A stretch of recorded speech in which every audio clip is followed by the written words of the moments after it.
조금 전 국민의힘의 김용태 비대위원장 얘기는 이거는 100% 개방형, 그러니까 뭐 역선택 방지 조항 이런 거 없이 국민 경선 후보로 선출하자는 것 말고도 공동정부 구상 얘기했는데요. 아예 안철수 의원이 이준석 후보가 공동정부에서 요직을 맡아야 된다고 했습니다. 왜 안철수 의원이 공동정부를 얘기했지? 실제로 안철수 의원은요, 과거 지난 정부에서 공동정부를 약속받았던 바 있습니다. 오늘 내가 인선 발표 나왔으니까 몸으로 많이 마시고. 오늘은 그냥 가실게요. 다음에 또 언제 일정이 만나세요? 있어요. 잠깐만 만나서 무슨 얘기 하셨는지 뭐. 강선님께서 공동정부 구상에는 좀 문제가 없는 건가요? 공동정부 정신이 훼손될 만한 일이 있었습니다만 다시 국민들께 실망을 끼쳐드리는 일은 없어야 한다는데 인식을 같이 했습니다. 워낙 언론에 얘기가 많이 나오는 게 뭐 단일화니 이런 얘기다 보니까 제가 또 원래 단일화하면 연관 검색가 또 안철수 대표님 아닙니까? 저희가 3년 전을 생각해보면 참 그때 많은 일이 있었습니다. 예. 그때는 선거 치르고 바로 또 인수위하시고 이러느라 참 단일화를 통해 가지고 제 지지층의 일정 부분을 흡수하는 시나리오가 가동된다 하더라도 저는 유일한 시나리오는 이준석을 중심으로 선거를 치르는 것이다. 이렇게 김문수 후보의 어떤 공동정부 구상이라든지 이런 것들을 선의를 제가 의심하진 않습니다만은 저렇게 해서 이길 수가 없습니다. 맞아요. 안철수 후보는 사실 뭐 단일화의 경험도 꽤 많고 누군가는 뭐 단일화 전문가라고 하는데 일단 공동정부도 과거 인수위원장을 맡긴 했지만 그 이후로 공동정부의 역할이 주어지진 않았었어요. 이현정 의원이. 네. 이준석 후보도 본인에게 제안한 그 선의는 의심하지 않지만 공동정부 생각은 없다. 근데 실제로 이 요직을 맡으면 분명히 좀 분위기가 달라질 거다라는 게 안철수 의원의 얘기입니다. 글쎄요. 뭐 안철수 의원이 더 잘하지 않을까요?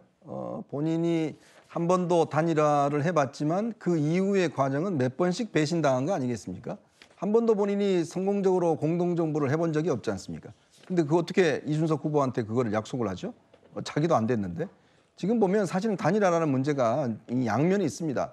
선거에서는 승리할 수 있지만 그 이후에는 권력을 나누기가 어렵습니다. 그게 사실은 김문수 후보가 그렇게 단일화를 이야기해서 본인이 경선에 이겼잖아요. 딱 이고 난 뒤에 무슨 안면이 달라지는 거예요. 한덕수 후보하고 뭐 단일화 뭐 안 하겠다 이런 식으로 가버린 거 아니겠습니까? DJP 그나마 성공적인 단일화였습니다만은 2년 만에 깨졌죠. 결국 그렇게 되는 겁니다. 결국은 대통령 권한이라는 게 강하기 때문에 뭐 금년에는 윤석열 전 대통령 당시에 안철수 후보가 공동정부 이야기를 하면서 했지만 딱 끝나고 장관 추천하니까 바로 안 해버렸지 않습니까? 그러니까 DJP 정부도 말씀 끊어 죄송합니다만 내각제를 받아들이지 않았었잖아요. 그렇죠. 내각제 안 받아들이고 대북 정책에 다루면서 바로 이제 돼버렸지 않습니까? 그러니까 그걸 모를 리 없습니다. 이준석 후보가 뭐 정치권에 뭐 쭉 있어 왔지만 이 단일화해서 단일화 당한 후보는 결국 의미가 없다는 걸 본인도 알거든요. 자, 그런 상황에서 본인 중심으로 단일화를 하지 않는 이상 나의 앞길이 이게 뭐 저럴 것 같다라는 건 누구도 잘 알지 않습니까? 뻔히 안철수 후보 사례가 있는 거 아니겠습니까? 그런데 안철수 후보가 어떻게 그걸 인정할 수 있겠습니까? 저는 그래서 결국 이거는 뭐 아마 이준석 후보가 이번 선거를 나온 것도 그렇고 본인의 어떤 앞으로의 정치적인 어떤 향로가 있기 때문에 이번에 얼마만큼 명분과 어떤 이걸 가져가느냐. 저는 그게 오히려 이준석 후보 입장에서 보면 굉장히 중요한 과제가 될 것이 아닌가라는 생각이 듭니다. 근데 이제 지난번에 실제로 어제였죠. 정확히 김문수 후보가 40대 총리론도 얘기하고 이걸 뭐 민주당에서는 야합과 뭐 이합 집산이라고 규정을 하겠지만 실제로 공동정부가 이준석 후보에게 뭐 명분도 명분이지만 어떤 요직과 직책을 얘기한다면 모르겠어요. 지지율 변동폭에 따라서 생각이 좀 달라질 수 있는 거 아닙니까? 글쎄요. 저는 이준석 후보가 이것이 달콤한 제안이다라고 생각조차를 안 할 것 같습니다. 일단 안철수 의원이 뭐 공동정부를 얘기하고 약속할 수 있는 권한이 있나요? 또는 뭐 그런 걸 결정할 수 있는 자리에 있는지 일단 의문이 들고요.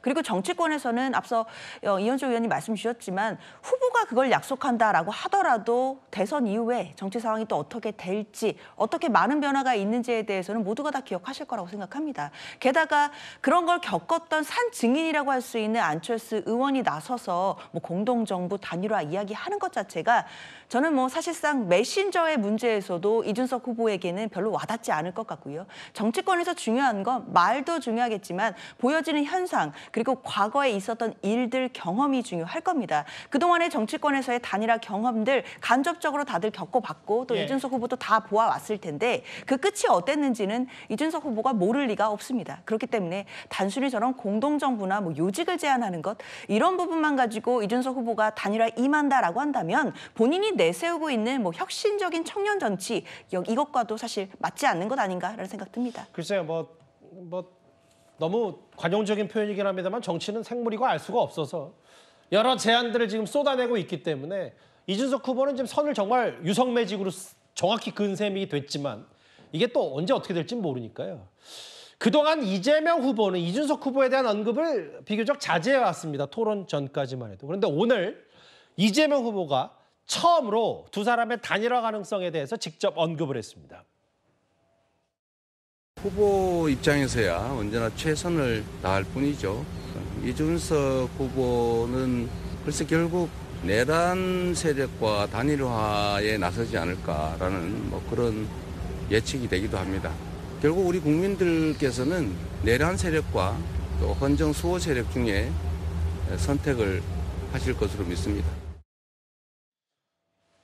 이재명 후보가 두 사람의 단일화를 언급한 건 이번이 처음입니다. 뭐 어찌 보면 비판이고 싸잡아 비판한 것도 있고 또 다른 면에서는 이제 본격적인 견제도 시작된 거 아니냐라고 볼 수도 있는데 내란 세력과 단일화에 나설 것 같다. 이런 얘기를 했어요. 근데 제가 질문 드리고 싶은 건 박성미 비서관님. 네. 과거에 개혁신당에서 이준석 후보 한솥밥을 먹었던 허은하 전 의원이 뭐라 그랬냐면 결국 28일에 단일화할 거다. 허은하 전 대표 주장은 이렇습니다. 네, 그러니까 이게 진짜 하기 싫으면 무반응으로 일관을 했었을 거라는 거예요. 이준석 후보가 평소 스타일이 그렇다라는 겁니다. 근데 지금 이준석 후보가 기자회견까지 하고 뭐 전화 수신을 차단하겠다라고 강경한 입장을 보이고 계속해서 어떻게든 좀 반응을 하고 있는 상황이잖아요. 뭐 예를 들면 이제 투표지에서 제 이름 보실 수 있을 거다라고 이야기를 하는 것도 여러 해석이 나오고 있는 상황이고.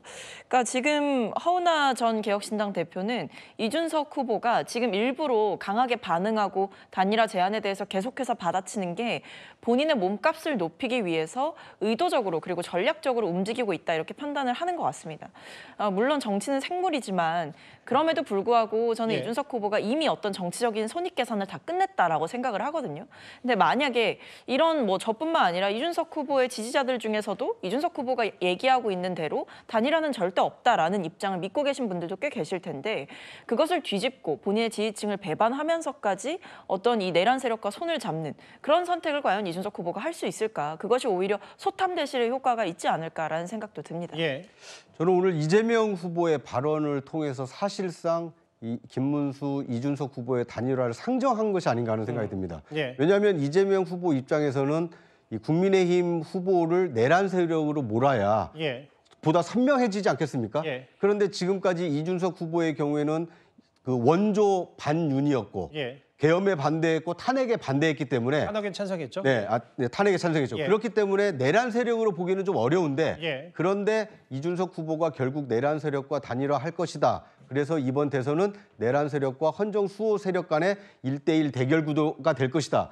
이재명 후보의 말씀처럼 1대1 구도가 만약 된다라면 이준석 후보의 역할이 내란 세력이 아니다라는 것을 보여줄 수 있는 하나의 상징적인 인물이 될 수 있기 때문에 예. 아마 이 구도가 만약 단일화가 성사된다라면 이 대선 막바지에 치열한 1대1 이 대결이 펼쳐질 수도 있지 않을까 뭐 이렇게 예상이 됩니다. 오늘 국민의힘에서 여러 가지를 쏟아냈어요. 아예 뭐 여론조사를 보고 사전투표 전에 역전할 수 있다 김문수 후보가 이런 얘기를 하면서도 단일화에 선을 긋고 있는 이준석 후보를 향해서 뭐 공동정부 혹은 100% 여론조사도 한번 해보자. 단일화의 선택지까지 내비쳤습니다. 아직 이거에 대해서 이준석 후보가 여러 입장은 아직 없는데 뭐 단일화 안 받겠다고 휴대전화 수신도 차단해 놓은 상태이기 때문에 근데 만약에라도 이준석 후보의 반응이 나오면 저희가 속보로 만나보도록 하겠습니다.